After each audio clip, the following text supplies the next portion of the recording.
لامپ‌های معلق و نحوه عملکرد آن.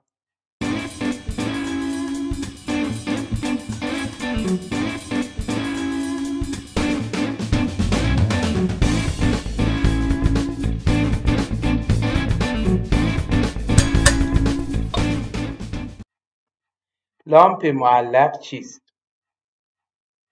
لامپ معلق که به نام لامپ شناور یا لامپ مغناطیسی هم شناخته میشه، نوعی لامپ که بدون هیچ گونه اتصالی به سیم یا پایه در هوا معلق میمونه.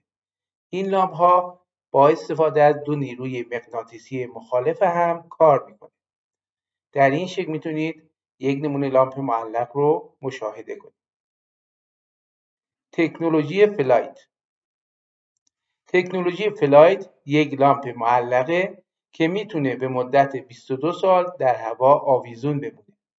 این تکنولوژی به طور کامل وایرلس بوده و انرژی خودش رو از شارژری که بر روی اون آویزونه تأمین میکنه. فلایت همونطوری که گفته شد از انرژی الکترومغناطیسی نیروهای مخالف آهنرباها استفاده میکنه که در لامپ و در پایه چوبی ساخته میشه و با کشش رو به پایین جاذبه مقابله میکنه. آهنرباهای موجود در پایه چوبی نیروی مورد نیازشون رو برای روشن موندن لامپ به صورت کاملا بی‌سیم تأمین میکنن. نحوه عملکرد لامپ معلق. لامپ معلق بر اثر عملکرد دو حالت زیر به وجود میاد. 1. نیروی مغناطیسی القایی. در پایه لامپ یک سیم پیچ مسی وجود داره که با عبور جریان برق از اون میدان مغناطیسی القایی ایجاد میشه. این میدان مغناطیسی القایی به سمت بالا و به سمت لامپ هدایت میشه. 2. نیروی مغناطیسی دائمی. در داخل لامپ یک آهنربای دائمی وجود داره. این آهنربای دائمی توسط میدان مغناطیسی القایی ایجاد شده در پایه لامپ به سمت بالا رانده میشه. نحوه ایجاد تعادل در لامپ معلق. با تنظیم شدت جریان برق عبوری از سیم پیچ میتونیم قدرت میدان مغناطیسی القایی رو تنظیم کنیم. با تنظیم قدرت میدان مغناطیسی القایی میتونیم نیروی مغناطیسی رو به بالای القایی رو طوری تنظیم کنیم که با نیروی مغناطیسی رو به پایین دائمی لامپ برابر بشه. در این حالت لامپ در هوا معلق میمونه. مزایای لامپ معلق: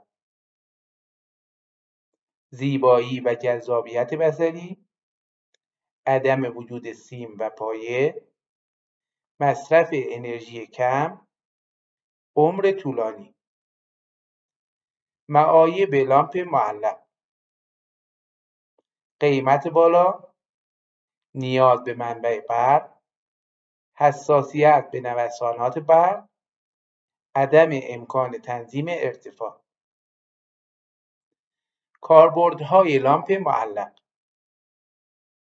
دکوراسیون منزل و محل کار، روشنایی هتل‌ها و رستوران‌ها، نورپردازی مجالس و رویدادها، استفاده در موزه‌ها و نمایشگاه‌ها.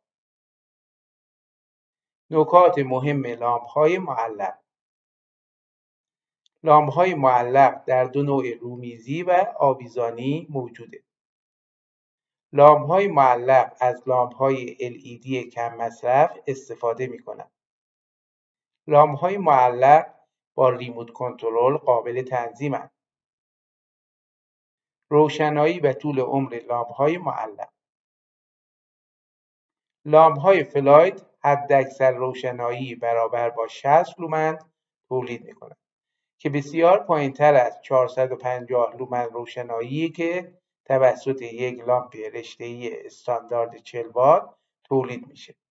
این لامپ تا 50,000 ساعت نوردهی میکنه که در صورت استفاده روزانه 12 ساعت 11 سال و در صورت استفاده روزانه 6 ساعت 22 سال کار خواهد کرد.